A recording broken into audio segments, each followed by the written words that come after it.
Something mysterious was happening on this street east of Wash Park in Denver. This home sat quietly, abandoned and neglected for 5 years. Then one day in 2019, neighbor Kathleen Williams heard noises next door. I popped my head over the fence because I heard people in the backyard, and it was Amber and Charity. I introduced myself, and they said, we're purchasing this home through renting.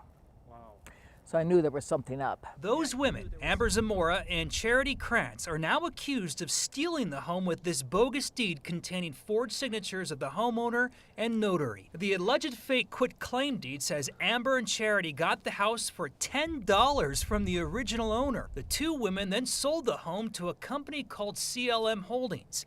Amber and Charity received $387,000 according to court records, but after another investor became suspicious of the $10 deed, he called investigators. In 2021, Amber and Charity were charged with 15 felonies, including theft and forgery. Things have certainly changed in this neighborhood since charges were filed 3.5 years ago. The original home has been knocked down and a new one is now in its place, valued at $2.7 million. We found a lawsuit indicating the original homeowner of the neglected house never fought for her interest in the property. The property has been sold twice since the criminal case was filed. It was shocking because we haven't seen anything like that.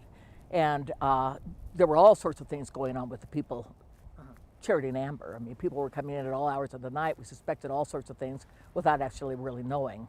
So it was just a mess. 3 years ago, amid the pandemic, we encountered Charity Krantz walking out of court. Hi, I'm Jeremy Hohola with 9 News. I'm sorry, I just have any comment. Okay. She had nothing to say then. Her trial has been delayed, but now Amber Zamora's trial is scheduled later this month. It was ripe for something like this happening. So, you know, it was incredibly odd for all of us. We were all involved in the block, and it was quite the talk of the neighborhood. And our legal expert, Scott Robinson, said a conviction could mean prison time. Anytime you're dealing with a theft of close to $400,000, that's serious business. That's not the kind of theft that results in a sentence to probation if convicted.